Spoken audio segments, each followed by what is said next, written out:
Fala pessoal, sejam bem-vindos ao nosso podcast. Acho que é o primeiro, né? O primeiro podcast que a gente tá Primeiro. gravando. Peraí, você mentiu pra mim? Eu não sou o primeiro convidado? Não, você é o primeiro. É o primeiro convidado, mas É não o sei quando que primeiro. o editor vai entregar isso aqui.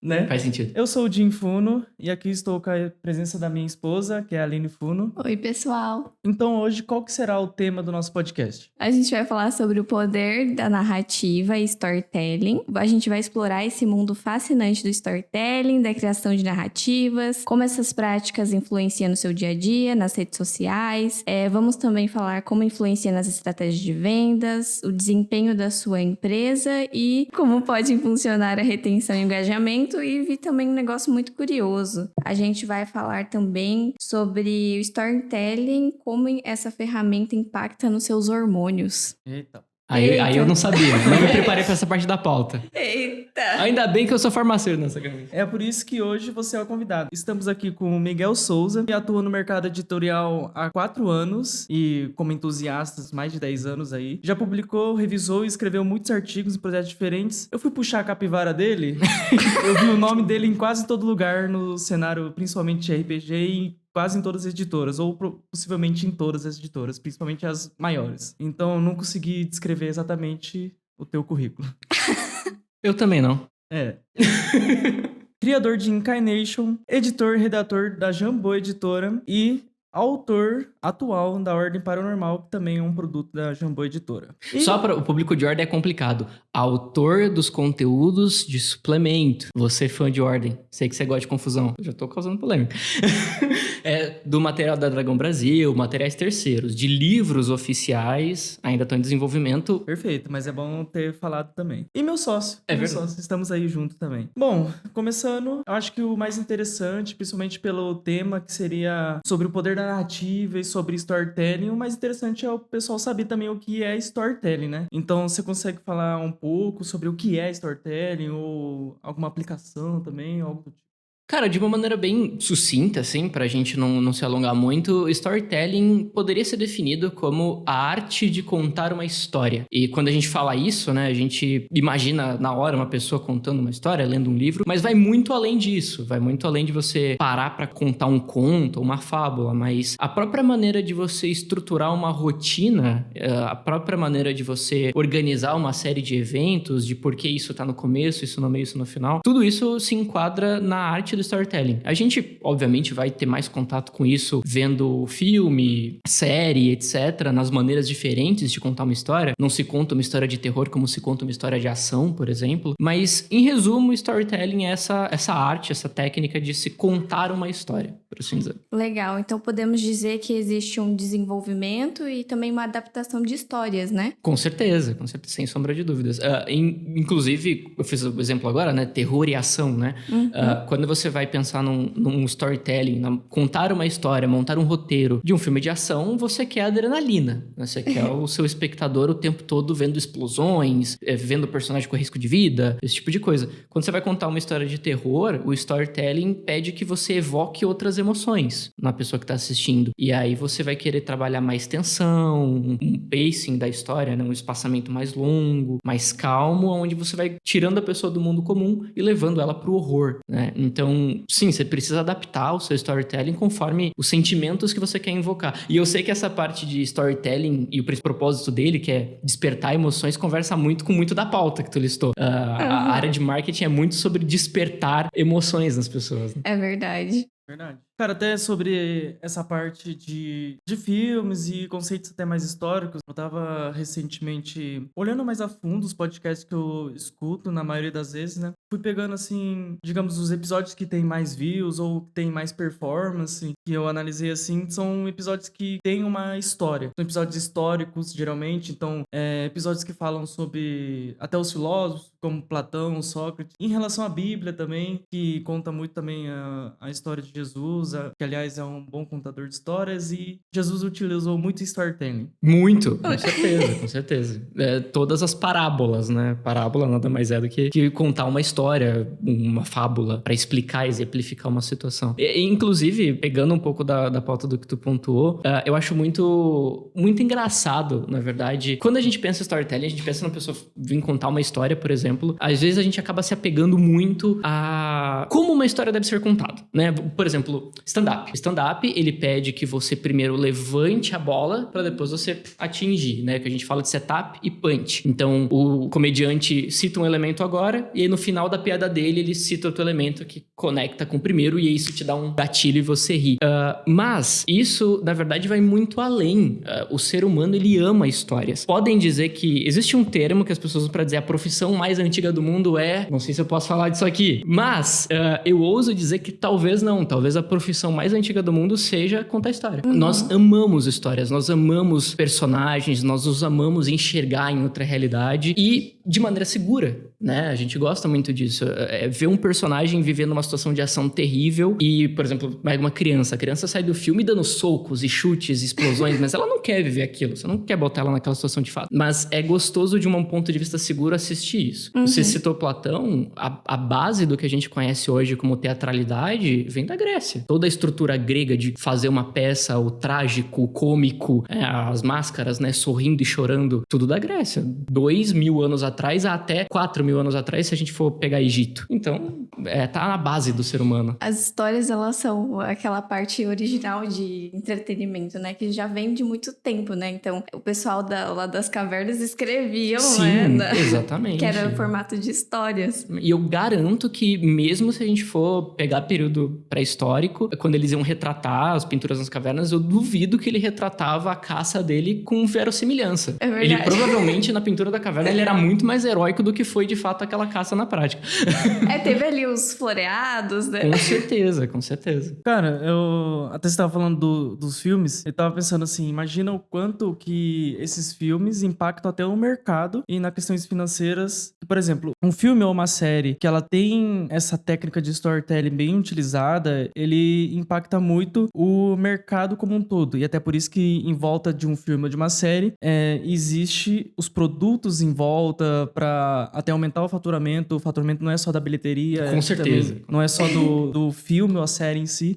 Imagina uma pessoa que ela foi no cinema e ela tá assistindo um filme que tem um personagem que é um homem e às vezes se conecta muito com ela emocionalmente na questão do homem ideal que ele queria ser. E daí ele passa o filme todo falando, cara, esse cara é muito foda, eu quero ser esse cara. Daí ele sai do cinema, daí fala, cara, o que eu faço pra ser igual esse cara? Daí ele tá passando num corredor cheio de lojas e as lojas estão com aqueles cartazes, todos relacionados com aquele filme. E, por exemplo, ele entra numa relojaria e ele vê aquele relógio e ele fala, cara, esse relógio eu vou ficar igual o cara lá do filme.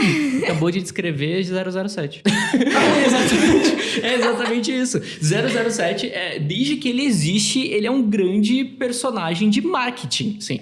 O relógio, os ternos, os carros, é tudo pra vender. E assim, é descarado, são closes, assim. Ele vai pro relógio, aquela câmera, aquele telão gigantesco do cinema, bota aquele Rolex do tamanho do ônibus, assim, gigante, e ele só fazendo aquele ajuste da hora, assim. E pronto, corta pra outra cena, assim. Acabou, ele acabou de vender o Rolex pra você, assim.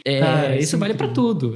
Ele é o maior exemplo, assim, eu acho que me vem em mente em termos históricos, já que é um personagem que existe há muito tempo no cinema. Ele, pra mim, é o maior exemplo, assim, tipo, ele, cara, pra mim, no meu ponto de vista, toda vez que eu vejo qualquer vídeo, tá ligado esses caras que vendem curso? E eles normalmente usam terno, e sempre aquele terno bem estiloso, e quase sempre ele tá naquela postura, abotoando, desabotoando, fazendo aquele trejeito de comércio, de mercado, sabe? O cara empresário. É o James Bond. Se você pegar o James Bond, você vê, é idêntico. É verdade. É idêntico, cara. É idêntico. Ele desce do carro, ajeita o paletó, põe ali os botões, etc., ajeita a gola e você fala, mano, é isso, o cara, ele é um empresário. É o personagem perfeito, assim. Ele é a base, eu diria, desse exemplo do estereótipo masculino, assim, do cara de terno que tá ali pra dominar o mundo, sabe? Conquistar você, é o James Bond. Você descreveu ele. Até é engraçado que parece aqueles vídeos, assim, comerciais, e aí a pessoa não começa a entender porque começa a aparecer, tipo, o cara com mulher, com dinheiro, iate, aí de repente a pessoa fala assim, nossa, não sei por que tá aparecendo isso. E aí passa um tempo que o vídeo tá passando, a pessoa fala assim, nossa, eu me imagino ali, eu Eu queria que fosse comigo aquilo. Cara, aconteceu uma coisa que a gente vivenciou que seria algo próximo disso. Foi. A gente foi num evento, daí era uma palestra. No caso desse evento, assim, a gente ganhou de presente o acesso a esse evento. A gente não sabia que ia acontecer o evento, a gente não conhecia o palestrante. Foi. A gente não conhecia as pessoas em volta, não sabíamos nem que nicho que ele era. Rolaram um encontro aleatório. Foi o rolê mais aleatório, assim. A gente ganhou de presente e daí a gente falou, cara, vai ser interessante ir, porque falou que é algo próximo. Foi. A pessoa citou alguns nomes, eu falei, então é algo próximo disso, então acho que eu vou por causa disso, né? Porque são pessoas que a gente se inspira, segue, estuda, né? Então a gente falou, vamos. Nesse evento que a gente foi, então por não conhecer ninguém e por ter sido de última hora, porque era no mesmo dia, a pessoa falou, tem esse evento, o que você acha? Você quer ir? A pessoa não ia, ela deu de presente pra gente. Ela falou assim, eu tenho um contato da pessoa lá, ela consegue colocar vocês lá dentro. Eu falei, ótimo, então a gente vai. Bom, ou era um grande evento ou um sequestro. É verdade. Poderia ter sido um sequestro. Nossa, bem... Quase nos venderam um sequestro. Poxa. Storytelling. Bom, daí a gente entrou no prédio, era um prédio corporativo, daí tinha várias pessoas lá, ficamos lá na fila, como todo brasileiro tem a fila. Daí... Sim. E Importante. seja né, onde for, né? Seja na caixa, seja num prédio corporativo. A fila tem que ser mantida, é uma tradição. É a nossa tradição. Aconteceu que nosso nome não tava na lista, acho que pelo óbvio. Só que daí a pessoa falou, mas isso foi convidado por quem? E a gente só falou o nome da pessoa que Carteirada, nos convidou, né? Tal. É. Porque eu também nem sabia, não conhecia ninguém lá dentro, também nem sei o nome da pessoa. E o engraçado foi, vocês são convidados de quem? Daí eu na hora. Gente, qual que é o primeiro nome que aparece na minha cabeça? Meu Deus do céu. Foi exatamente isso. Ele foi rapidão. Esse nome. Falou, então beleza, vocês podem entrar. Daí a gente entrou, subiu, a gente chegamos no evento. Daí tem as pessoas que nos receberam lá na frente. Daí ela falou, vocês são da área VIP ou vocês são de tal lugar? Acho que é área comum. E a gente falou, não sei, mas a gente é convidado de tal pessoa. Dela, tá. Então vocês podem sentar ali. Que era VIP ou Eu não sei. Você também não sabia onde você tava. A gente não sabe até hoje. A gente só sabe que a gente poderia sentar ali. Entendi. Mas a gente ficou assim, bem de frente, no centralizado, então uma visão boa, assim. Bem bom. Caramba. E o que aconteceu? Tava o presidente do Bradesco e você do lado, né? Eu não sei onde eu tô aqui. Putz, perdeu essa conexão. O presidente do Bradesco, você tá do nosso lado. Caramba, cara. Começou a entender o que seria a palestra, a gente viu o título, então tinha uma frase... Uma frase de impacto. impactante no Clássico, meio. né? Clássico. Tinha os vídeos passando em Que volta. você sabe que vai te vender algo no final, Não, sabe? com certeza. Não que seja um problema vender algo no final, mas Não. tem todo um conceito por trás. Os vídeos eram de mulheres, iates, carrões, Nossa, meu Deus. Clássico. mansões e tudo mais, era isso. E a gente ficou reparando o público em volta. No caso, Analisando. a gente também não tava no padrão de vestimenta desse pessoal. Porque Não. a gente tava na... Você tava do lado do presidente do Bradesco, você não vai ter o terno do presidente do Bradesco. Foi basicamente isso. Era durante uma viagem, mas então a gente tava lá no final do dia, era o evento, e a gente foi correndo, quase chegou atrasado, então... Mas a gente tava tranquilo, assim, de vestimento. Tudo preto, tá ótimo. A gente olhando a tela e fazendo a análise normal, assim, como um profissional, né? Vocês estavam julgando. Julga, Ficamos escutando as pessoas em volta, a relação das pessoas e tudo mais. Daí a gente começou a escutar, principalmente o pessoal que tava atrás da gente, que eram umas 4, 5 pessoas, falando assim, eu não sei, não faz sentido nenhum tá passando esses carrões, essas mulheres. Tipo assim, Eram 3 mulheres que estavam falando, daí 2 caras lá também estavam. tipo lá assim, no não tô meio. entendendo nada, sabe? Tipo assim, não tô entendendo nada. Não sei pra que ficar passando esses carrões, essas mansões e tudo mais. Daí passou... Não, exatamente. Tipo assim, uns 30 segundos, ela é a mesma pessoa. Nossa, mas eu já me sinto nesse carrão. Foi. Eu falei assim, essa daí já foi fisgada.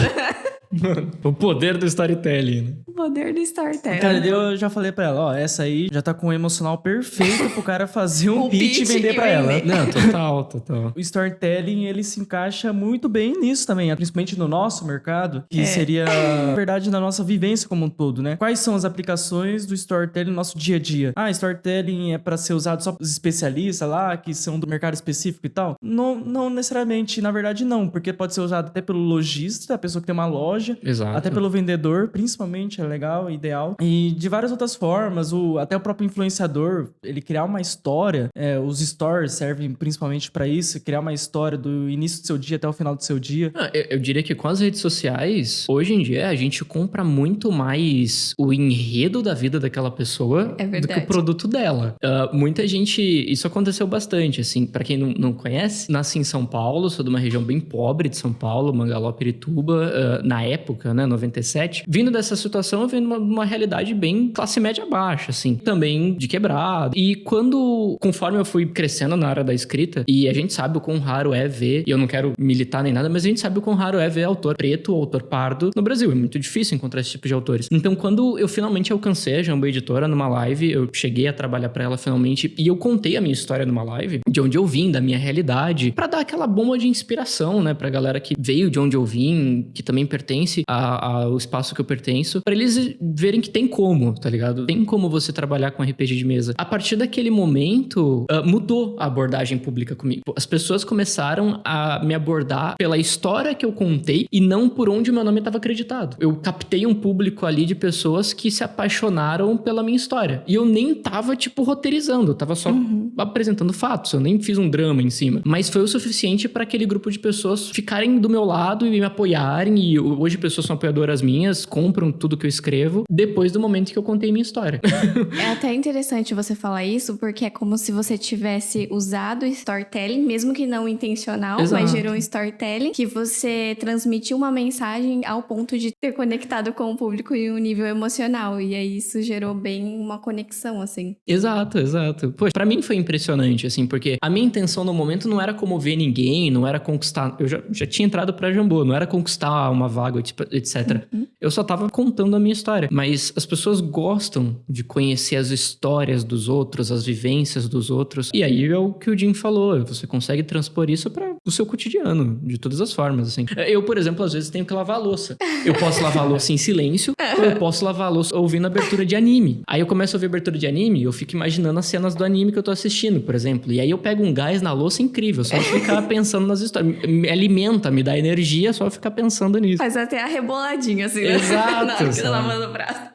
Nós somos muito convencidos por história, tá? Nossos traços mais profundos, assim. Pontuando, né? Não tem nada de errado em vender uma história. É errado vender mentira, mas Isso. não É uma verdade. história. Até porque você falou, você não tava fazendo um pitch. Exatamente. Então, tecnicamente, você não tava fazendo um pitch. Você tava contando sua história e com os fatos reais que existiam. Exatamente. E uma coisa que eu achei interessante é que o storytelling, com a sua experiência de vida, ele intensifica muito essa técnica do storytelling, principalmente. Então, é a sua experiência de vida com os fatos. Existe, por exemplo, uma técnica de storytelling ou passo a passo de como usar um storytelling quando você quer que seja intencional? Com certeza, várias.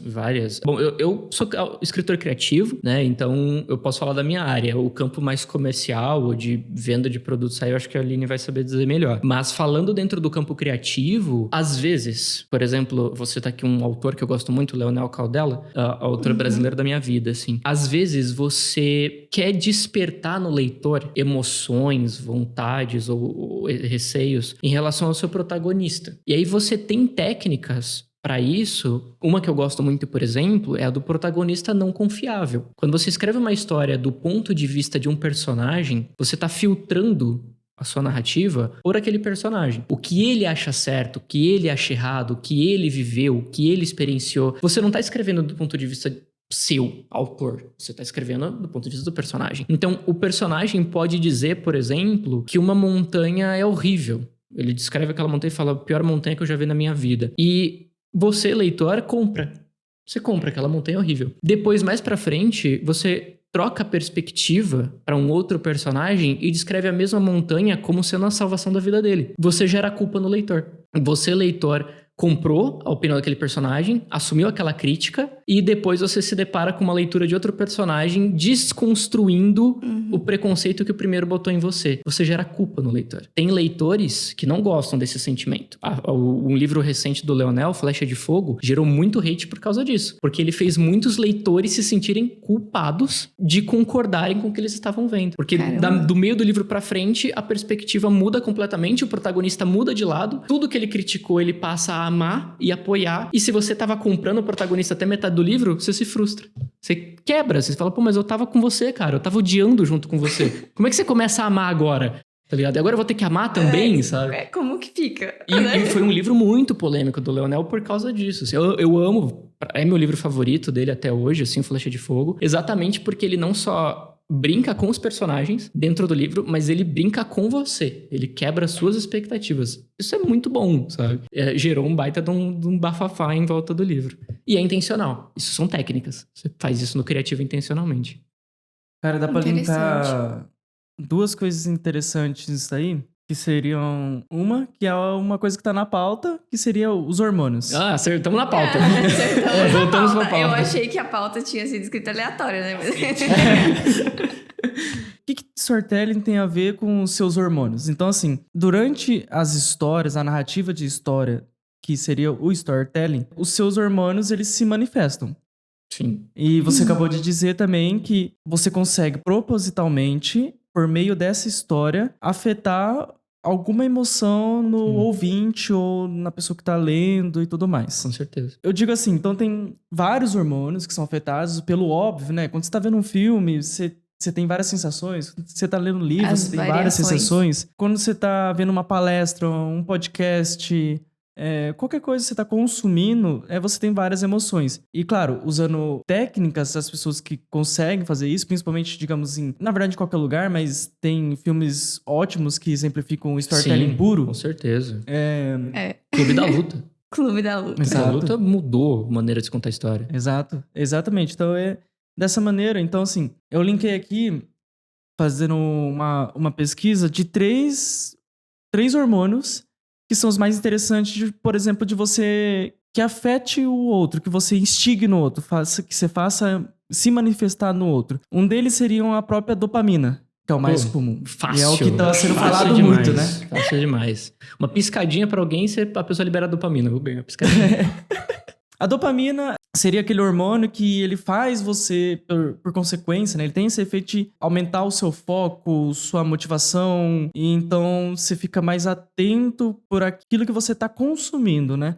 Dizem muito das redes sociais que aumenta a dopamina, então por isso que tem as estratégias de te manter... Maldito TikTok. Exato. Uma bombinha de dopamina infinita. Exato, acaba exatamente isso. Com o storytelling é você criar suspense ou criar expectativa.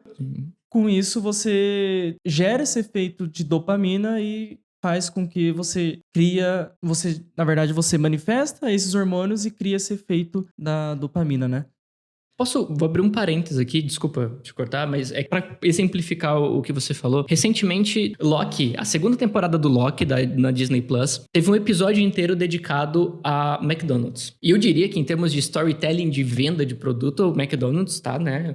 Tipo, os caras que trabalham lá dentro. Acertaram. O McDonald's do mercado de marketing, eles tiram muita referência do próprio McDonald's e o estilo deles de fazer marketing, né? Pois é. E o McDonald's, até recentemente, ele tava com um problema de público no estabelecimento. O McDonald's estava com uma baixa muito grande, não sei aqui no Brasil, né? Isso que eu tô falando são de estudos norte-americanos. Ele tava com um problema das pessoas não ficarem no estabelecimento. Por conta do fast food com aplicativo se tornar muito fácil. Então as pessoas não estavam ficando mais lá. Então elas só consumiam o que elas queriam pedir. Ela pedia no aplicativo, ia pra casa dela, a pessoa não consumia mais. E o McDonald's começou a perceber que ele estava tendo uma perda muito grande de vendas, porque se a pessoa come no estabelecimento, ela pede mais um sorvete, a criança pede mais um brinquedo, e ela mantém esse cliente ali. E aí eles fizeram uma jogada que eu achei genial na segunda temporada do Loki, que foi um episódio inteiro dedicado à estética do McDonald's clássico, com toda aquela leitura de você não tá num fast food, você tá em casa. Nossa. Muito bom. Todo o episódio do Loki inteiro é um episódio, são 50 minutos de merchan na sua cara de como escrachado, sem dó, assim. Provavelmente o McDonald's pagou o episódio. Mas quanto vai custar esse episódio? A gente paga esse episódio. Provavelmente, né? E o episódio inteiro é sobre como o McDonald's é o seu lar. Você não tá aqui só pra comer, você tá aqui pra se sentir seguro, confortável, num ambiente agradável pra você, pros seus familiares, pros seus amigos. E deu certo.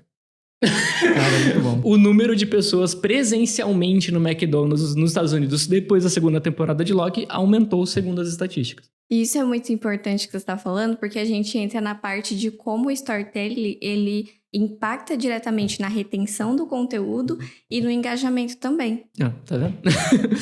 Isso eu já não sabia. Mas... É verdade. Mas é incrível, cara. Eu achei isso incrível, assim, tipo... E, assim, na teoria, né, o fast food tá te fazendo mal porque é junk food, né?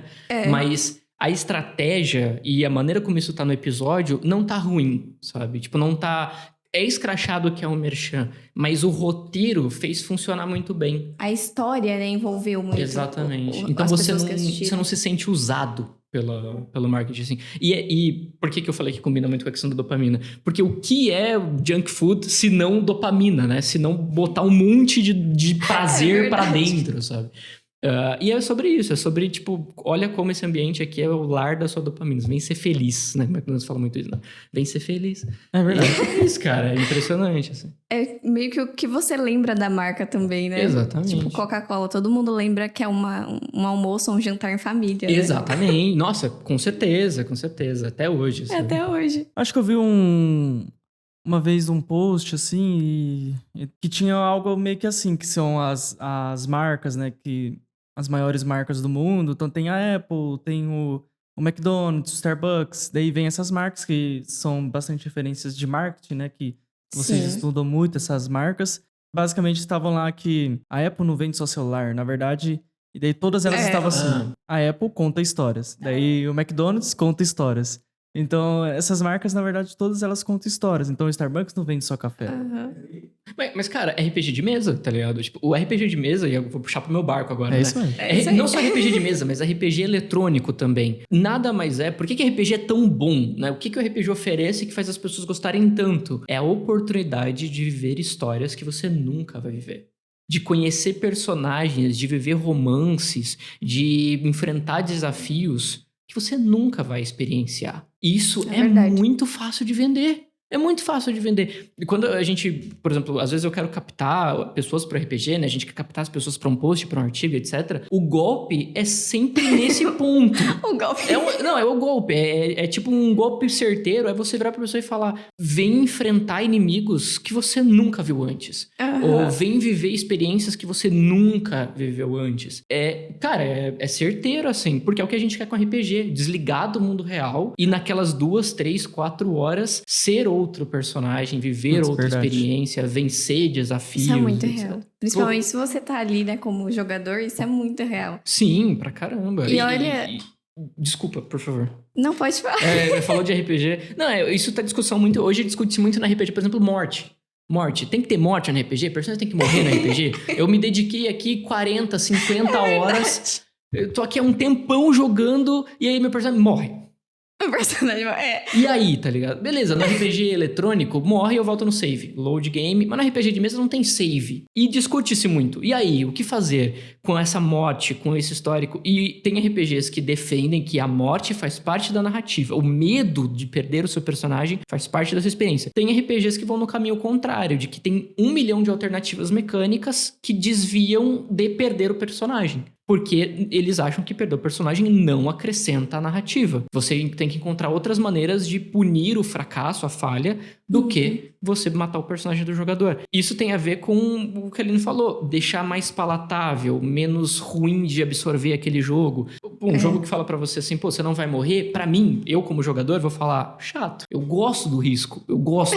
O storytelling onde eu posso perder tudo me dá prazer. Agora, tem pessoas que eu conheço e pra quem eu narro que falam, é morte permanente? Eu falo, sim. A pessoa, então, não é pra mim. A minha experiência, eu quero viver uma história que eu não vivo com essa pressão que eu já tenho na vida real. Por isso que as pessoas são avessas a jogar Minecraft em modo hardcore. Por exemplo. É verdade. Eu tenho um save, essa é uma história muito boa. A Bru com certeza vai ver isso aqui, ela vai cagar de rir. Eu tenho um save de Minecraft no hardcore, que eu falei assim, não, vou jogar Minecraft, depois de muito tempo. Botei no hardcore, tô aqui pra isso. Vou jogar, se eu morrer, paro de jogar. Só que eu joguei por muito tempo, por muitas horas.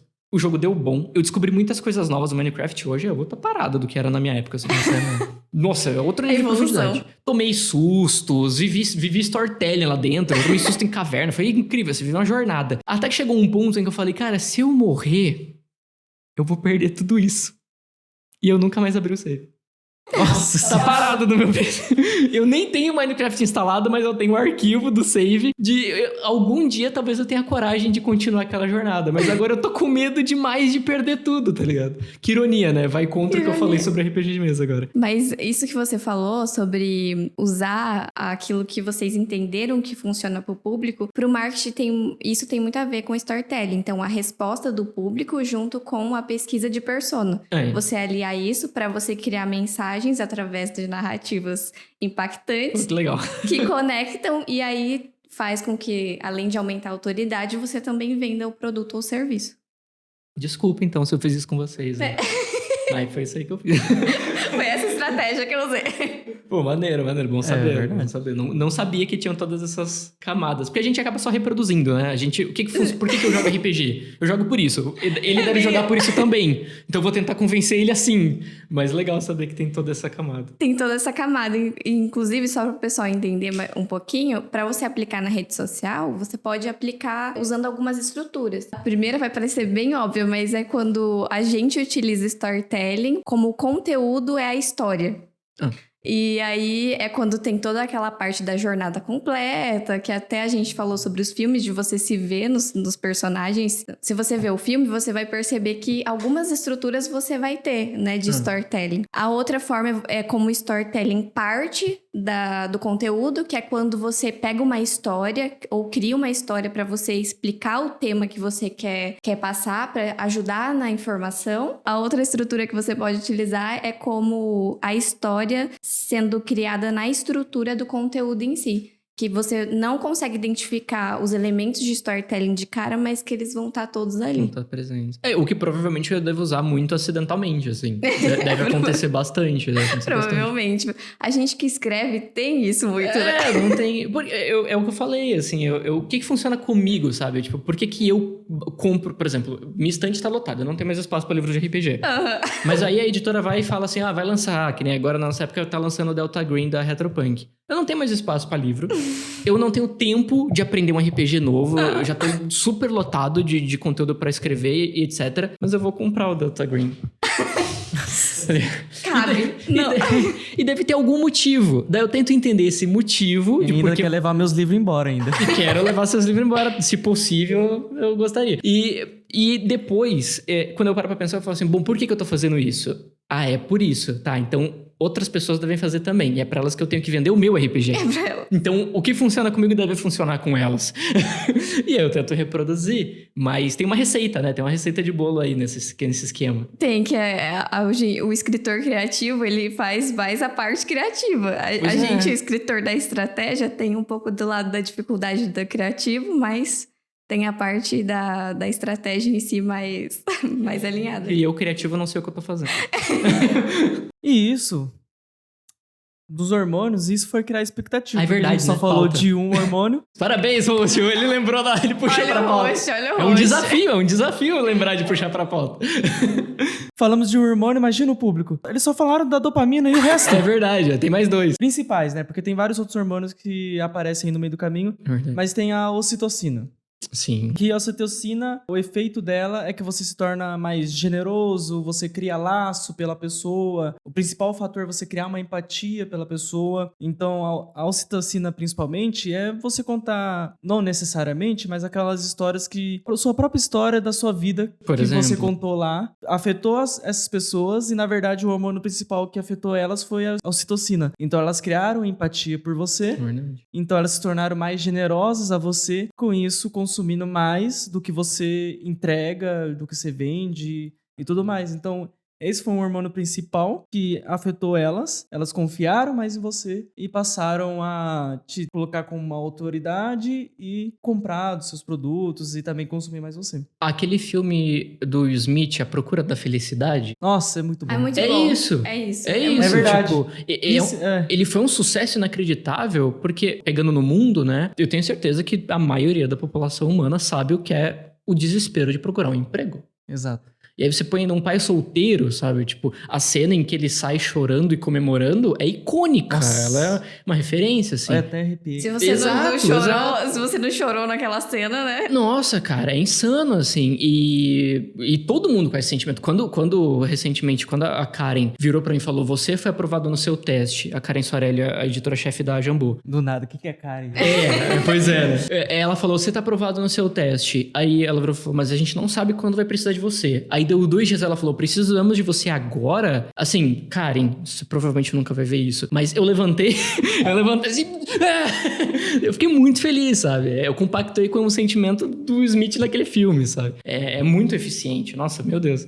Putz, é exatamente isso. E isso entra na parte de que storytelling, ele gera muito interesse, né, no público. É Consegue verdade. gerar muito interesse por consequência das emoções e sempre deixando ali a parte da conexão, né, da parte da atração. Porque as pessoas, elas não têm paciência para ouvir alguma coisa que você tem para falar se não for envolvida de uma narrativa. É Até porque verdade. se você envolve em uma narrativa, aquilo tem a chance de passar adiante, né? Envolvendo numa narrativa, você aumenta sua retenção, aumenta seu engajamento, né? É verdade. Até falando nisso, tem a história muito épica, né, da Guerra de Troia, em que ela foi escrita mais ou menos 1170 a.C., só que foi escrita, aconteceu, né? Aí foi escrita muito tempo depois e foi por séculos contada de forma oral como um poema épico. Aí eu fico pensando assim, será que se eles quisessem passar a mesma lição, porque tem várias lições da Nossa, história, é né? uma baita de uma epopeia. Se você quiser contar a mesma lição, só que de uma maneira direta, eu acredito que não teria tanto impacto igual teve, porque eles envolveram numa narrativa e fizeram com que aquilo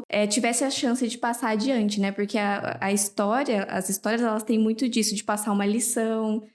É incrível. Vários adjetivos que a gente usa para se referir às pessoas vêm de histórias greco-romanas. Quando você fala que a pessoa é narcisista, É verdade. é baseado no conto de Narciso e Putz, como isso se verdade. comportava. E vários adjetivos têm como origem esse tipo de coisa. A gente conhece um estereótipo de um personagem e passa a usar ele como adjetivo para criticar ou elogiar pessoas iguais. E não querendo comparar os livros, né? A Bíblia é um livro multimilenar com muita sabedoria, né? E as pessoas não leem por causa de religião. Eu diria que até os cristãos não leem. Até, verdade. Até quem é cristão, não é? É. Não, é um livro difícil, inquestionavelmente, Sim. assim, não é um livro, nossa, vou aqui fazer um número 2 e vou pegar a Bíblia. Não é fácil de ler, igual um gibi.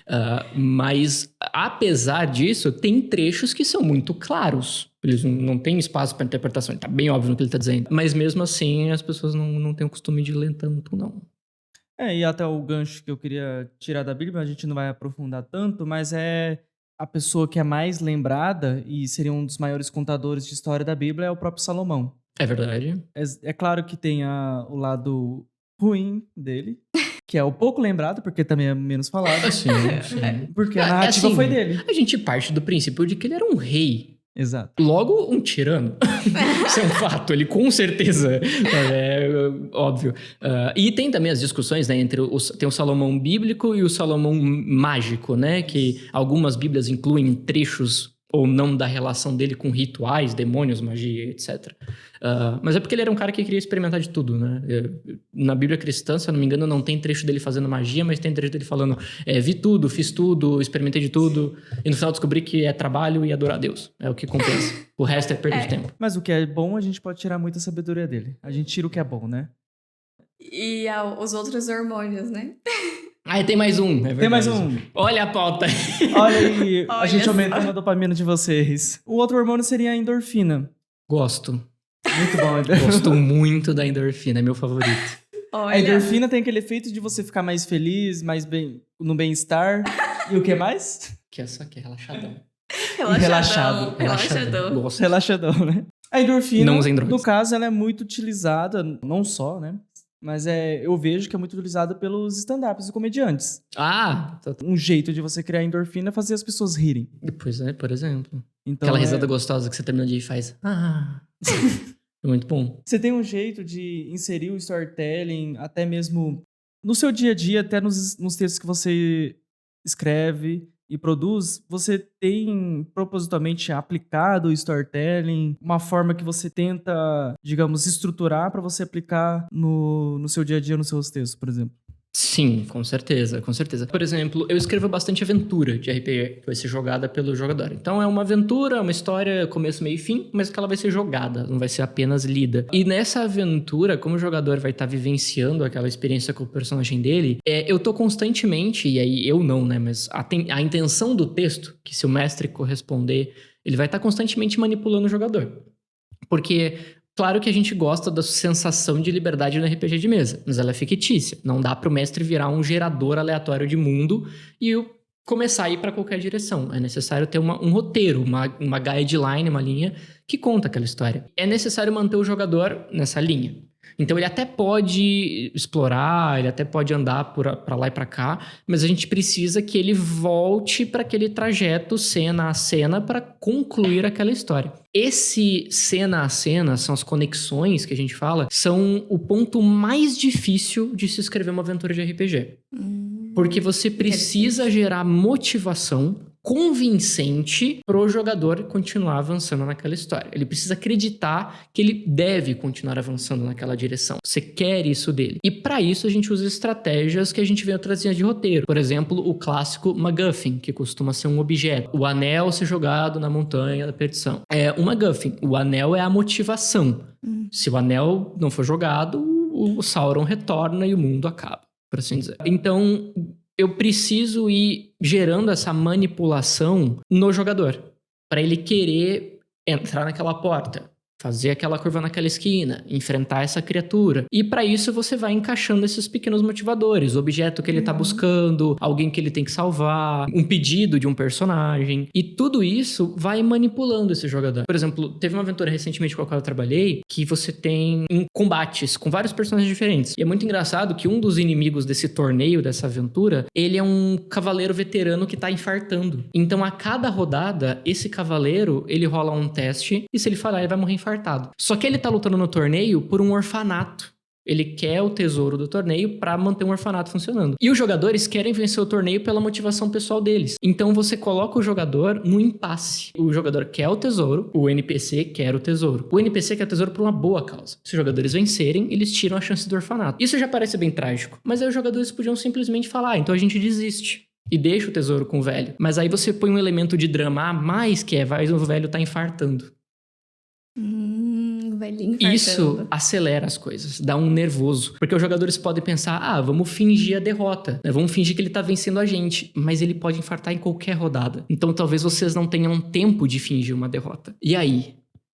E isso gera essa tensão, esse desespero, essa velocidade na cena, que pode pegar os jogadores desprevenidos e o cara infartar na primeira rodada. E tipo, acabou de começar o combate, o velho tomba. Ou não, eles podem ir vendo o velho ter ataques cardíacos enquanto tá lutando contra eles. Eles ficarem, o que a gente faz agora? E tudo isso manipula o jogador demais. Essa exemplificação é muito boa. É muito boa. Que poderia até ser uma regra de ouro do storytelling, né? Uhum. No RPG, por exemplo, o RPG ele utiliza muito histórias de terceiros hipotéticas. Exatamente. Sim. E até você falou, elas não são reais, mas eu tenho que trazer essa emoção pro jogador, pra pessoa que tá inserido lá. Se a gente trazer pra nossa realidade, digamos que, como a vida é um jogo, estamos vivendo esse jogo, nós somos os jogadores, é como se nós, principalmente nós que estamos inseridos nas redes sociais e tudo mais no digital, ou até mesmo se você for dono de loja, vendedor, tudo mais, você tem a pessoa que está na tua frente. Isso é muito interessante que o Miguel trouxe, porque na rede social, por exemplo, quando você está escrevendo uma copy, você precisa fazer a pessoa ir pro próximo passo, e sempre pro próximo passo, que seria a próxima linha para você fazer ali a conversão e fazer com que ele fique com você do começo ao fim. Que viagem! Eu não sabia disso. Porque em copy você tem um começo, meio e fim, como nas histórias. Então você faz esse trajeto de prender a pessoa desde o começo, por isso que a gente fala aqui na rede social, tem a legenda ou a primeira imagem mesmo, que você faz uma chamada forte, que você prende a atenção, você faz a captação e depois faz todo o enredo para a pessoa ir pro próximo passo e pro próximo, até você levar onde você quer que ela chegue. E tem game design e copywriter. Tem. Desculpe, game designers, não fiquem bravos. Tô brincando, é uma piada. Mas se for mais estratégico, vendem mais, tá? Exatamente. Ah, cara, é um Exatamente. bagulho engraçado, ó. Por exemplo, que nem eu sou um cara, eu sou uma pessoa prática. Eu sou muito prático, muito prático. Então, por exemplo, eu chego no mercado, vou passar no caixa. Eu só quero que a pessoa passe meus produtos. É isso, tá ligado? No máximo, eu acho ok ela me perguntar crédito ou débito. Que eu preciso saber. É verdade. Mas eu só quero passar minhas compras. Entretanto, a maioria das pessoas com quem eu converso, quando eu falo, eu gosto de ser tratado assim, não precisa nem me dar boa noite, eu quero nada, eu só quero que você passe os produtos. Eu escuto as pessoas falando o contrário. Elas falam, nossa, não, Miguel, a pessoa tem que te dar boa noite, ela tem que te tratar como um ser humano, sabe? Então, é engraçado isso. As pessoas, elas não buscam só que o vendedor ou o comerciante, o caixa não tá vendendo porra nenhuma, mas ele faz parte do processo. Um caixa faz um cara não voltar nunca mais naquele mercado. Isso é verdade. Então, as pessoas, elas não querem só que você cumpra a sua função. Não é só Isso. você vender pra mim, tá ligado? Eu não quero só levar o seu produto. Elas querem ser tratadas como seres humanos. E isso implica em como você vai vender isso pra mim. Qual vai ser o discurso? Por que eu tenho que ter isso? Tem aquela conversa da caneta, né? Vende uma caneta pra mim. Isso é famosa na internet, né? Aí Jordan Belfort. Me vende essa O caneta. Segredo do Lobo. Exato. Essa é muito... O Segredo do Lobo é o nome do livro. O filme é... Não, mas pois é. É o Lobo de Wall Street, hein? O Lobo de Wall Street. Aí, ó. É O isso. livro é o Segredo do Enfim, é isso aí, essa parada da caneta, tá ligado? Tipo, não é só vender. Não é só vender. Você precisa explicar. A pessoa tem que entender por quê. É tipo como você vende. Exato, exatamente. Várias coisas. A verdade é que, assim, eu sou uma vítima disso, tá ligado? Tipo, eu não gosto que o vendedor fique falando comigo, tá ligado? Mas eu reconheço o esforço. É bom. Quando o vendedor, ele é bom... Quando o cara vem e fala assim, bicho, você vai levar isso aqui? Eu falo assim, não. Ele vai falar assim, mas e quando você precisar por tal motivo? E eu, Quando o vendedor faz eu fazer, ok, eu compro, foda-se. Meus parabéns, você conseguiu, me deixou na dúvida. Eu tava certo de que não ia levar e você me deixou na dúvida, então, ok. Eu acho que isso é muito importante, né? Senão você não vende, é verdade. As pessoas querem ser tratadas diferentes, né? Elas querem ser especiais. Elas querem ser especiais. Cara, isso aí é muito interessante. Até nós que a gente tem experiência com treinar vendedores, a gente treinou bastante. E realmente assim, é interessante o vendedor saber sobre o produto, mas você vende muito mais contando a história e Do produto. inserindo o cliente naquela história. Uma coisa interessante, eu vi um estudo feito por um jornalista lá em 2009. Esqueci o nome do jornalista, se eu não me engano é Robbie Walker. Esse jornalista, ele foi atrás de 200 itens, produtos, em brechós ou no eBay. Um preço médio de cada item foi de $1. E ele pegou só itens que, tipo assim, eles não têm relevância nenhuma, eles não têm nenhum valor intrínseco no item. Ursinho de pelúcia.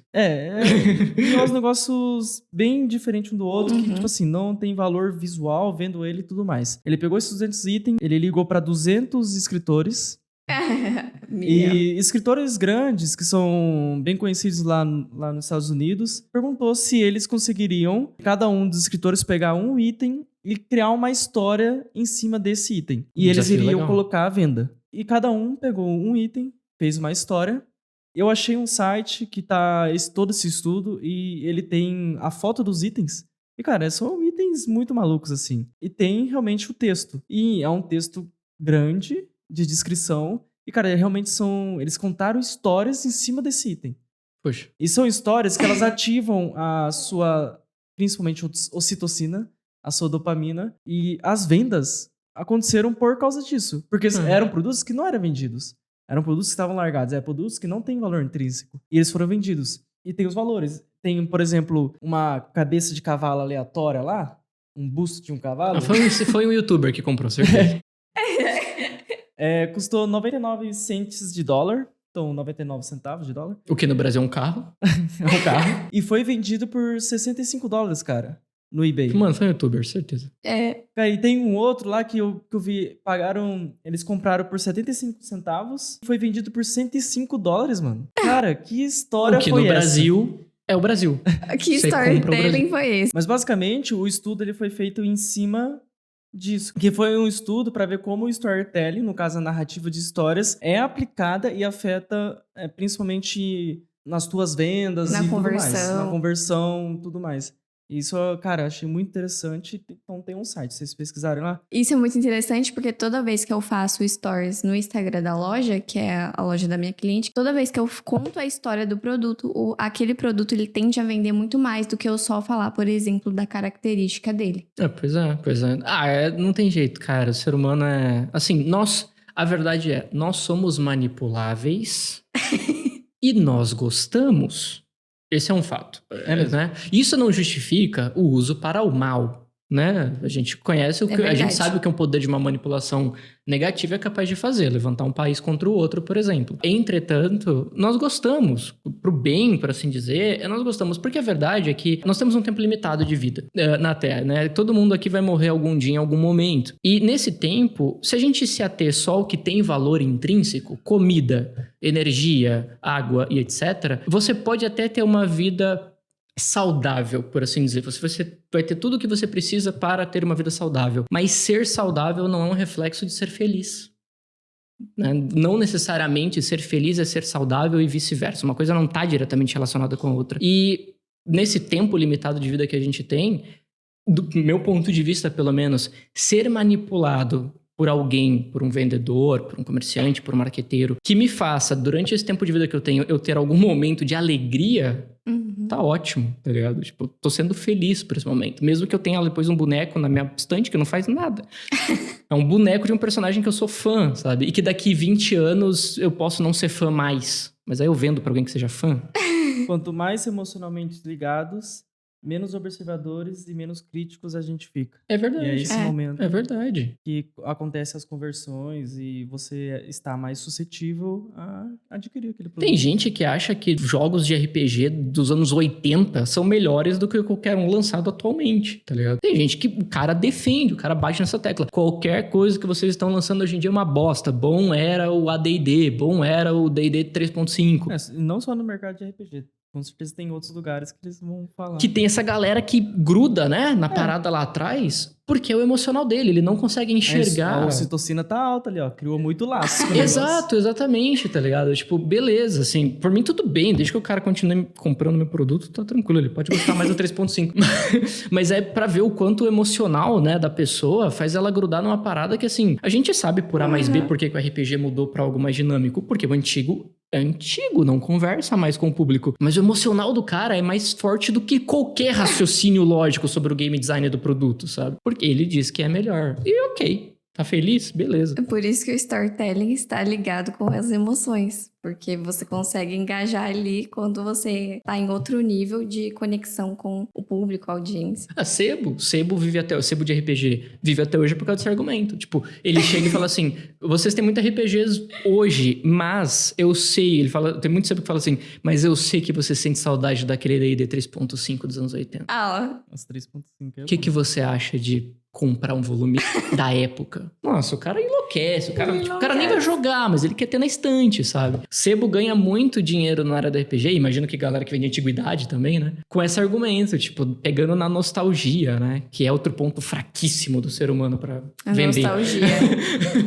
Então, basicamente, fazendo um resumão para quem quer apenas a técnica do storytelling, seria ilustrar com fatos, que foi algo que você mesmo deu exemplo da sua vivência, da sua vida. Ilustrar com fatos, principalmente porque com o storytelling intensifica a sua venda, porque pelo lado justo, acho que você não estaria mentindo, né? Então, é mais legal ilustrar com os fatos reais, né? Seria também histórias de terceiros, trazendo aquela analogia das próprias parábolas de Jesus. Ele começava com histórias de terceiros, era tipo o semeador, o pescador. Sim. Então, cria essa narrativa da história de terceiros. Pra depois passar a lição que ele queria, realmente Essa queria. lição, obviamente. Você consegue se inserir nessa história. Sim, pra elevar o nível de autoridade, porque você consegue contar sua própria história em uma jornada impactante, emocionante. Traz na realidade de quem tá te assistindo, te ouvindo. Para que ele se ligue emocionalmente com esses fatos, ele se conecte com você, crie empatia, fica mais focado, mais motivado, com expectativa. E são nesses momentos em que a gente cria maior relação, principalmente com o consumidor ou até o seu próprio amigo ali que tá junto com você, porque storytelling é também pro amigo que tá do Sim. lado. E não tem receita de bolo, não tem Não a tem. melhor maneira de Não fazer tem. storytelling. É o público, né? É o público. É. A diferença é que vocês medem público-alvo, o escritor criativo atira no escuro. É meio que assim, o pessoal pega o que já existe, quer socar como uma técnica, como uma receita de bolo, e a pessoa quer seguir aquilo à risca. Mas, na verdade, não existe. O que existe de tão sensacional é a sua própria história, que é o diferente. Ninguém vai ter vivido, né, a sua própria história. Mas só um resuminho pro pessoal entender, mais ou menos como funciona a estrutura, assim, geral e no marketing digital. A gente tem personagem, que seria você, no conflito. Então, você tá ali vivendo e sentiu a necessidade de um conflito. Esse conflito, digamos que é sobre aprender storytelling. Então, você se propôs, se motivou. Você se motivou para estar nesse conteúdo, imaginando que esse conteúdo ele vai ser inovador, transformador bastante, para você sair daqui sabendo tudo sobre storytelling. Então, a gente tem a mensagem. A mensagem a gente não revela já no começo, porque se o conflito ele é revelado logo de cara, então fica fácil, e aí você romantiza a história. Então daí não tem uma história digna para você estar aqui até o final e transmitir isso adiante. Uma boa história que geralmente conecta muito é aquela que sempre vai passando adiante, como a história da Guerra de Troia. E aí existe também o ambiente. O ambiente seria basicamente a internet. Ou as outras plataformas, como essa que você está assistindo agora. Então, basicamente, para você criar boas histórias, você pode fazer boas perguntas. E é mais ou menos assim que funciona. O que vai variar é a estratégia que você está utilizando. Fechou. Temos alguns recados? Você quer falar alguma coisa? A rede social do Miguel. Eu quero. Pode falar as suas redes sociais. Bom, eu queria, antes de qualquer coisa, agradecer pelo convite, estar aqui nesse primeiro episódio, na teoria, né? Porque tem que ver com o editor. O editor. Tem que ver com o editor. Mas eu queria agradecer pelo convite, principalmente por conta do tema. Eu diria que storytelling hoje... Storytelling e a gamificação da vida, né? Estão em alta, né? Hoje em dia. Principalmente, eu sou geração Z, acho que vocês aqui também. Sim. Né? E, querendo ou não, a gente está sofrendo os resultados da realidade que a gente vive hoje, né? Onde as regras são outras, né? Hoje você não termina a sua faculdade, entra no mercado de trabalho, tem um salário para ter uma família e morre em paz. Isso acabou, isso não existe mais. É verdade. Então hoje a gente contar com storytelling, contar com a gamificação da vida é muito importante para vencer essas etapas, viver o seu dia a dia. E é por isso que eu acho que esse tipo de conteúdo é importante para ser passado adiante, na verdade. E porque, pasmem, vocês logo não vão ter nem emprego fixo. Tudo vai depender de você saber vender o que você sabe fazer, vender o que você sabe produzir. Exatamente. Etc. Infelizmente é o futuro para onde a gente está caminhando, pro bem ou pro mal. Então é muito importante entender, nem que seja o básico, sobre esse assunto. Dito tudo isso, eu sou Miguel Souza. Vocês conseguem me encontrar nas redes sociais pelo mesmo nome, @Miguel Souza. Às vezes tem uns underline no caminho, mas se você jogar no Google, você também vai encontrar tudo. De qualquer forma, tem na descrição? Tem na descrição deste vídeo minhas redes sociais. E acompanhe meu material de RPG, se você tem interesse por jogo e etc. Acompanhe meu material para experimentar um pouco desse mundo se você não conhece, ou expandir o seu conhecimento se você já manja do assunto. Que é muito bom. Nesse ano, eu ia falar ainda nesse semestre, mas nesse ano vai sair o primeiro livro dele.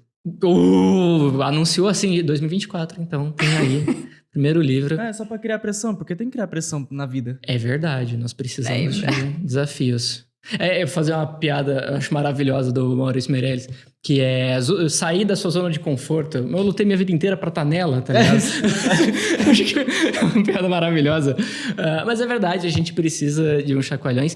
E esse livro vai ser muito engraçado, porque a minha intenção com ele não é dar uma aula de RPG ou coisa do tipo. A minha intenção, na verdade, é listar as minhas cagadas e todos os incidentes que eu já vivenciei nessa história. Então é um storytelling. Que legal!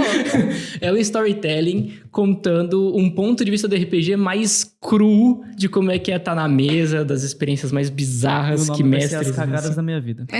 Cara, eu acho que a editora não vai permitir cagada no nome, mas a gente tenta.